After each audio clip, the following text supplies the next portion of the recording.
Amada igreja, com a paz do Senhor, amém? Amém. Uma alegria muito grande de estar aqui com os irmãos, podendo compartilhar da santa palavra do Senhor. E eu gostaria de pedir que os irmãos e irmãs abram a sua Bíblia na carta de Paulo aos Gálatas. Então, Gálatas, capítulo de número 2. Nós leremos os versículos 20 e 21. Gálatas 2, versículos 20 e 21.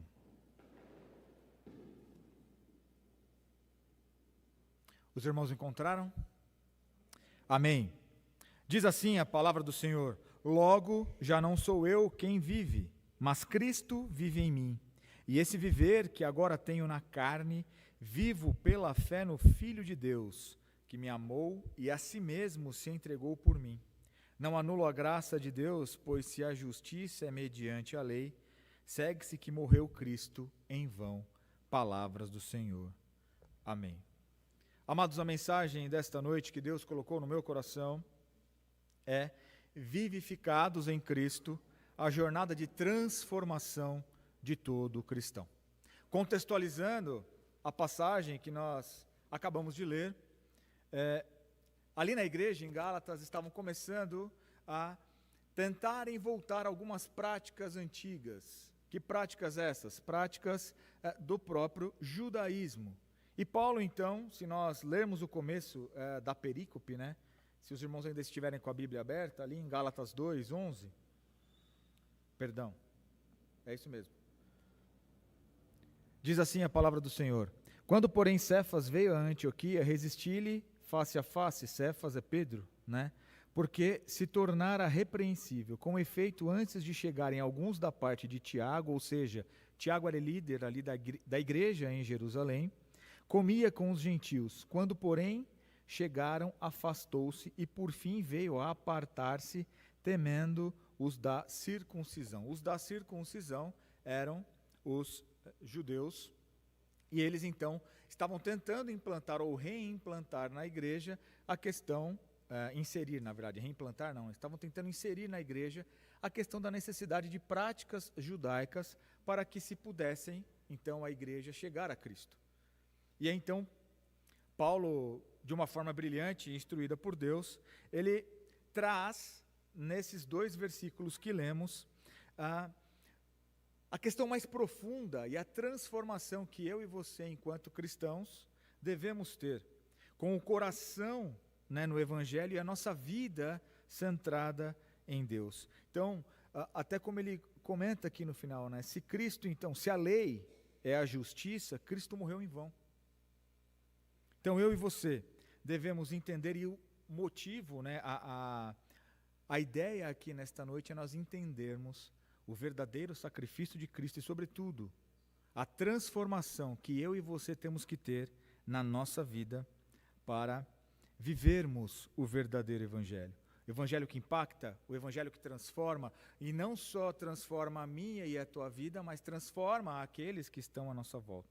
Então, nestes versículos a gente vê a primeira ideia que eu quero tratar com os irmãos é justamente a identificação que eu e você temos que ter com Cristo, viver essa nova identidade. Voltem lá comigo no texto. Paulo diz: Logo já não sou eu quem vive, mas Cristo vive em mim. Olha só como Paulo já começa a abrir, então, ou finalizar essa perícope dizendo: há uma identidade minha e tua com Cristo. Eu e você devemos refletir este modelo que é Cristo Jesus e não qualquer outro. O nosso velho homem, a nossa velha natureza, tudo aquilo que não agrada mais a Deus, nós devemos deitar por terra e viver essa nova vida em Cristo Jesus. Tudo aquilo que se fez novo na minha e na tua vida.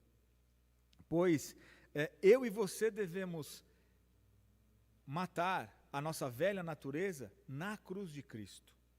E aí, então, como que nós, de forma prática, podemos entender essa questão de eu e você nos identificarmos com Cristo? Primeiro, como já foi mencionado, nós matarmos o eu, o nosso orgulho, o nosso modo de pensar ou a nossa maneira de querer viver e reconhecer que a nossa velha natureza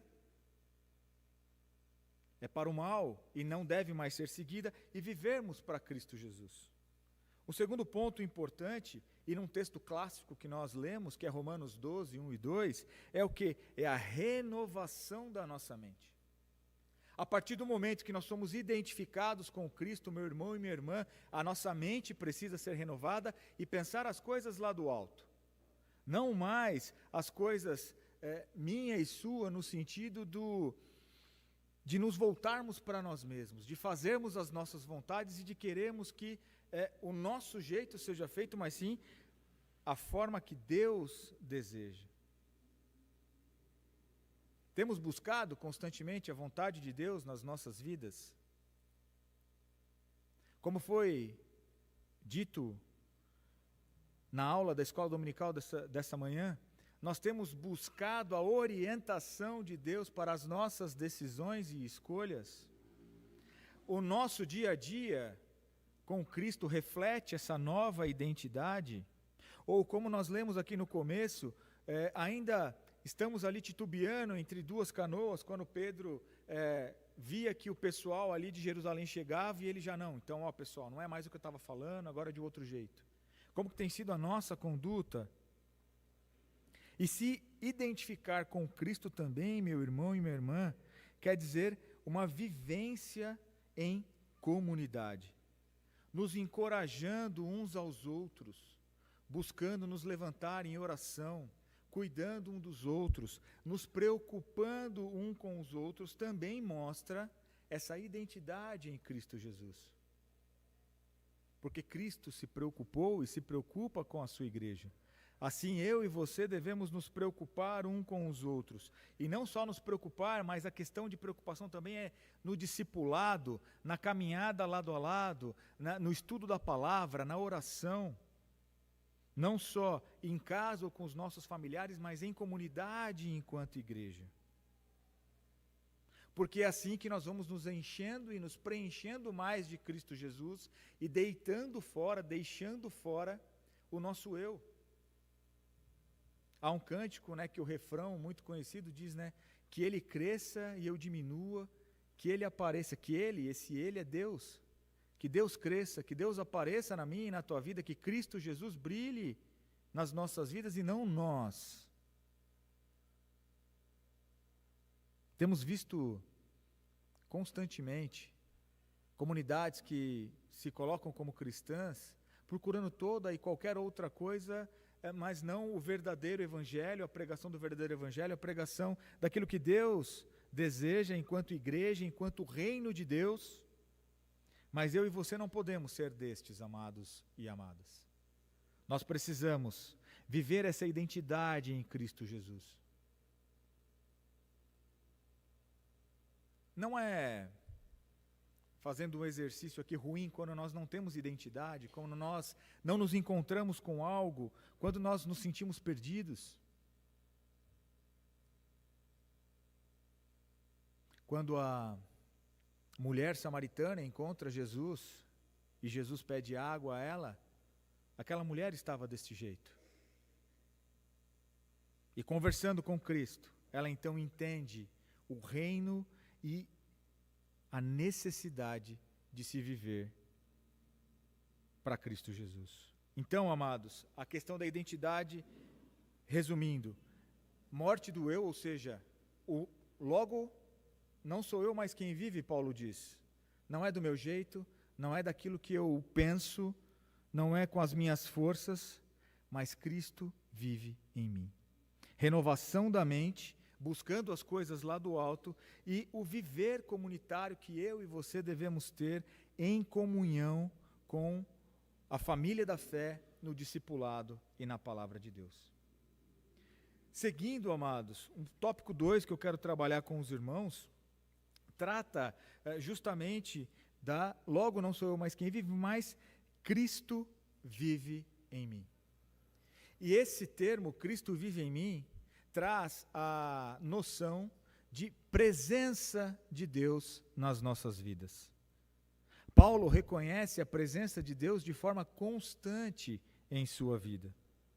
Cristo habita em nós através do seu Santo Espírito, traz essa verdade, essa exclamação que Cristo habita em nós através do seu Santo Espírito, meu irmão e minha irmã, traz verdades profundas que mostram a identidade, como nós já falamos, mas também a missão nossa enquanto igreja e também o modo de vida.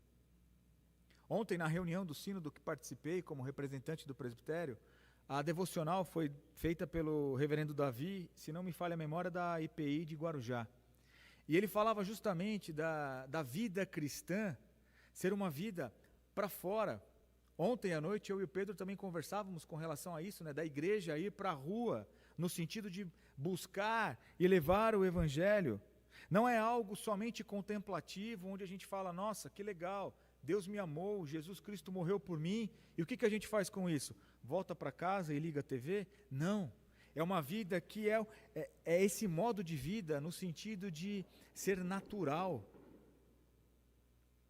Eu e você precisamos ter essa intencionalidade de viver a vida cristã,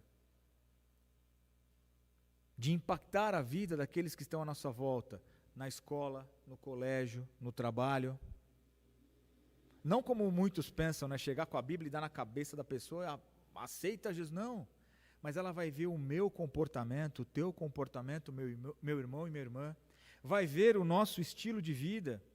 Estilo de vida no sentido não, como pregam muitos aí, né, com relação à riqueza, carros e bens, mas estilo de vida no sentido de que, passando por provações, ou no momento mais alegre da sua vida, nós temos o nosso olhar fito em Cristo Jesus, que é o nosso Senhor e Salvador. Como Paulo mesmo diz, sei viver com o muito quanto com o pouco. Por quê? Porque tudo posso naquele que me fortalece. Um texto e um versículo muito deturpado também na teologia coaching, né, por aí, onde, então a gente pode fazer tudo, vai determinar para Deus, vai pressionar Deus na parede, vai exigir de Deus. Não. Quem somos nós para exigir algo de Deus? Mas quando Paulo fala tudo posso naquele que me fortalece, quer dizer que a nossa fé, a nossa busca, o nosso modelo, o nosso Deus é o Deus de Abraão, Isaque e Jacó. E nele tudo podemos. Passar pela provação, que é comum. Cristo disse, no mundo tereis aflições, mas tende bom ânimo, porque eu venci o mundo. Mas também passar pelas coisas boas, porque por mais que tenhamos provações, sem dúvida nenhuma, muito maiores são as bênçãos. Ao cântico que nós cantamos, né? Contas muitas bênçãos, dizes de uma vez, e verás surpreso o quanto Deus já fez. Só que nós, enquanto seres humanos, temos a falha, talvez, de sempre olhar o lado negativo das coisas. Então a gente acaba falando mais dos problemas do que das bênçãos. E aí quando a gente começa a falar das bênçãos e conta elas de uma vez, a gente fala, nossa, é muito mais bênção. Mesmo que nós não mereçamos, Deus cuida tão bem de nós, que nós temos muito mais ao que agradecer do que lamentar. Mas Ele também é Deus que cuida na provisão que eu e você precisamos ter. Na recuperação da saúde, na abertura de uma porta de emprego, naquele exame que estava demorando para sair, a gente é chamado para fazer, enfim, nas N situações das nossas vidas. Então, como nós podemos viver e ainda reconhecer ainda mais a presença constante de Deus? E nós devemos viver essa vida pela fé em Cristo Jesus. Primeiro, meu irmão e minha irmã, oração contínua. Se tem um combustível que vai alimentar a nossa fé, meu irmão e minha irmã, é a oração. Desenvolver uma vida de oração, seja 10, 5, 15, 20 minutos por dia, é importantíssimo, porque é o momento que eu e você falamos com Deus.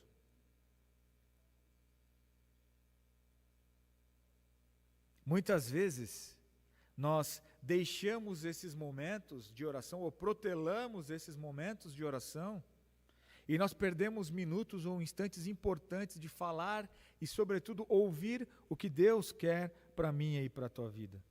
Assim é viver na presença de Deus. Se nós olharmos para os heróis e heroínas da fé, E quando a gente fala de herói, heroína, de novo, né, não aquele de capa e com poderes, como a gente está acostumado, mas homem e mulher de carne e osso, como eu e você, com defeitos também.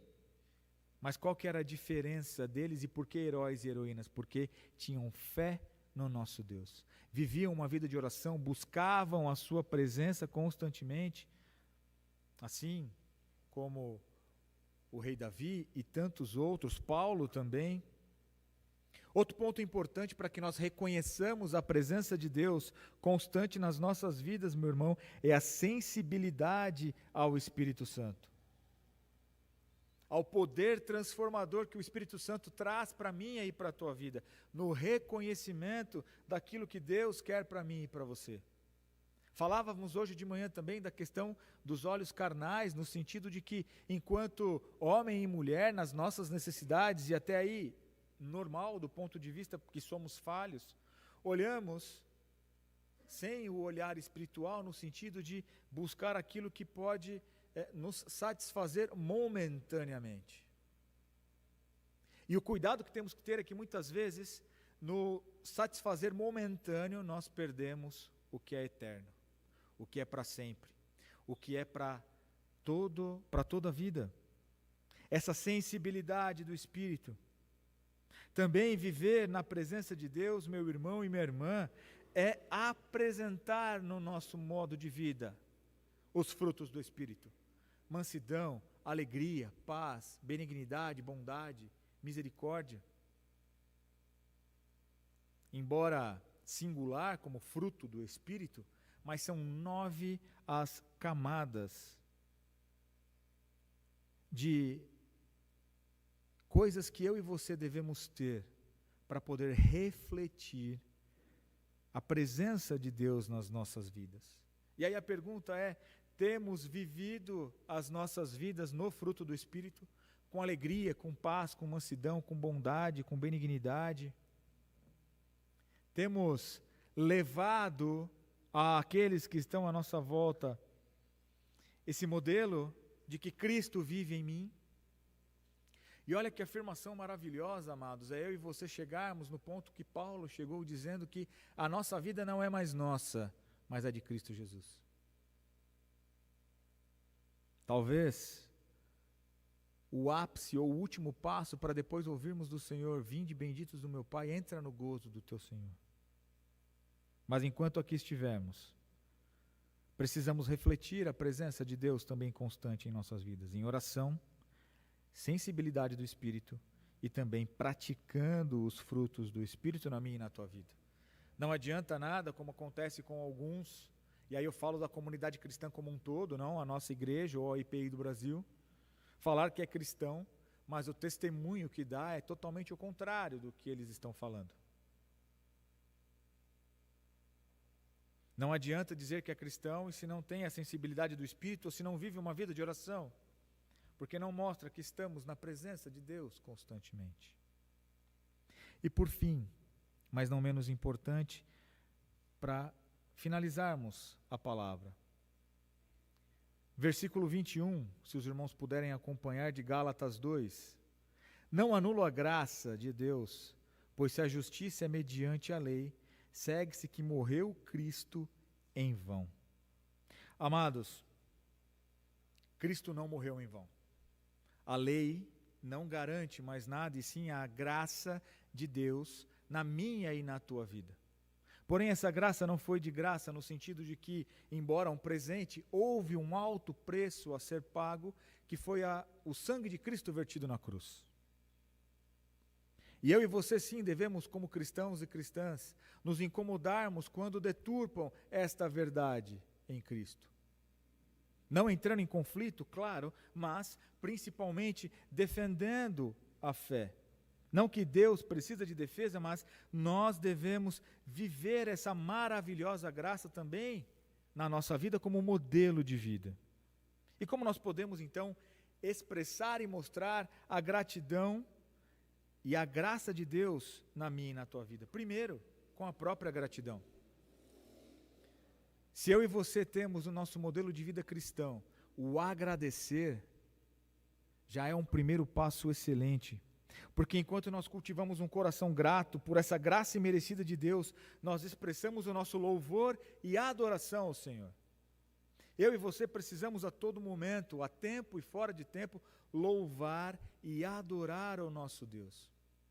Mas Rafa, está difícil, a pressão está difícil, no trabalho está complicado, em casa nem vou falar. Mas nós devemos viver em gratidão, porque tudo coopera para o bem daqueles que amam a Deus. Se estamos passando pelo que estamos passando, é porque há aprendizados para vivermos. Talvez consequências, como nós dissemos hoje pela manhã, de escolhas mal-sucedidas, e essas escolhas mal-sucedidas geram aprendizados, e esses aprendizados nós precisamos sim ter a gratidão, porque Deus está tratando a minha e a tua vida. Como fez com Davi quando pecou, o moeu, e o pastor muito bem falou nesta manhã, onde ele se permitiu ser moído, e ao se permitir ser moído ele foi restaurado. Mas muitos na Bíblia e nós hoje não nos permitimos ser restaurados por Deus. Às vezes achamos que estamos corretos, mas eu e você, visto que a graça nos alcançou, já temos motivos mais do que suficiente para agradecer. E esta casa de oração é algo que me chama muito a atenção, a nossa igreja, porque nós sempre temos esse costume, né, presbítero Marcos, de agradecer. Toda a reunião que nós temos, seja escola dominical, estudo bíblico às quartas-feiras, vamos ter um momento aqui no culto também, de poder externar, de contar as bênçãos que Deus tem feito para mim e para você. E olha como é importante a vida em comunidade, porque quando nós vemos Deus operando milagres e fazendo na vida dos nossos irmãos e irmãs, nós passamos a ter a certeza e ainda mais fé que acontecerá na minha e na tua vida. Independente do que nós estamos pedindo para Deus, se for da vontade dEle, claro, vai acontecer no momento oportuno, que é o momento de Deus. Mas eu e você precisamos estar na presença dEle, precisamos nos identificar com Cristo Jesus, precisamos viver esse Evangelho de uma forma verdadeira. Outro aspecto prático, quando a gente fala da graça e viver sobre a graça de Deus, é ter essa liberdade em Cristo Jesus. Quando, em Gálatas, a igreja queria voltar para as práticas do judaísmo, eles estavam querendo voltar para a escravidão da lei. Trazendo para os dias de hoje, muitas vezes eu e você queremos voltar a velhas práticas, ou não observamos as práticas em Cristo Jesus, que vai nos levar para a escravidão novamente. Que vai fazer com que nós não façamos a vontade de Deus. Mas temos, pela graça, a liberdade em Cristo Jesus. E aqui deixando bem claro, essa liberdade não como licença para pecar, mas para dizer que nós não estamos mais sobre o jugo, sobre a pressão e a opressão da lei. Era comum no judaísmo a lei, né, no sentido de trazer ali a punição para o pecado. E aí quando vem a graça, vem Cristo Jesus, o pessoal fica um pouco sem a noção no sentido de como vou, né, penalizar aqueles que vão cometer algum pecado.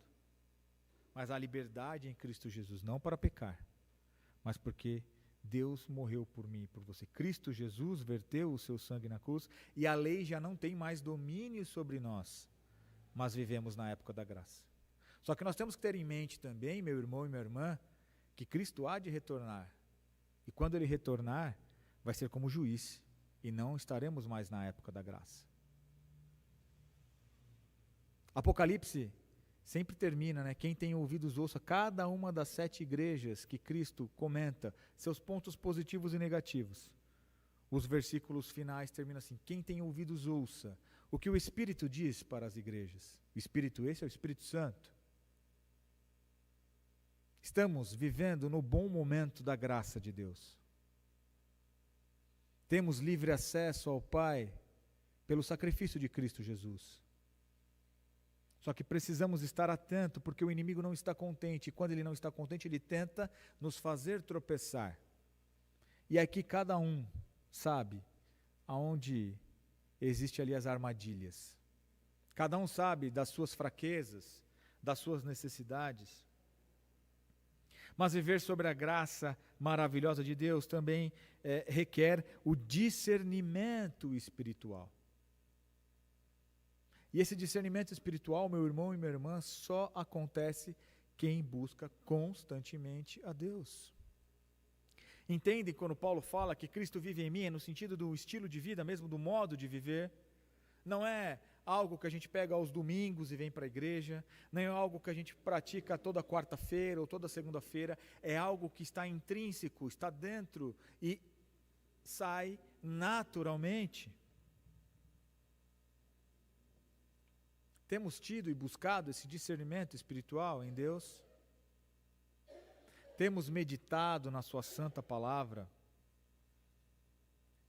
E algo tão importante, amados, e não entendam como puxão de orelha não, aqui realmente é para a gente apenas ficar atento e esperto.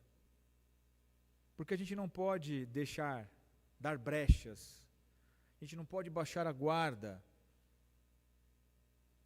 Nós precisamos estar atento àquilo que está à nossa volta e sobretudo àquilo que tenta tirar a nossa atenção e o foco em Cristo Jesus.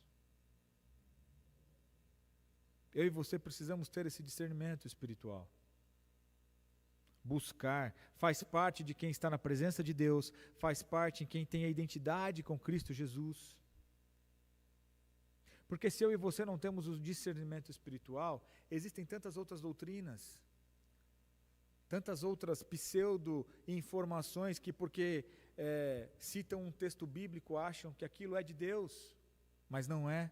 Só que se eu e você não estivermos atentos, muitas vezes podemos ser confundidos, como muitos no passado foram.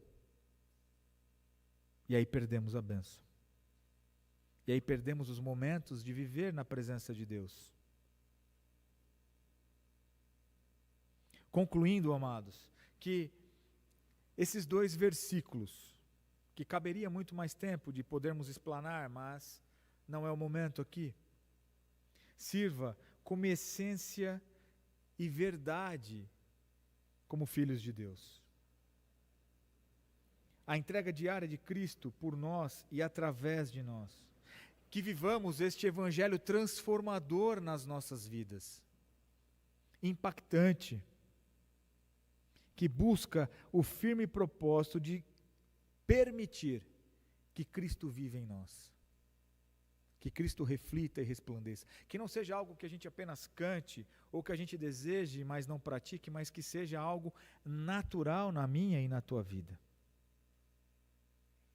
Propósito. Paulo, matando a sua velha natureza e terminando a mensagem desta noite, diz: já estou crucificado com Cristo e vivo, mas não eu, porém Cristo vive em mim. Que a mensagem desta noite possa encontrar o coração dos irmãos e irmãs e daqueles que estão nos acompanhando, que poderão ver o culto ao longo da semana.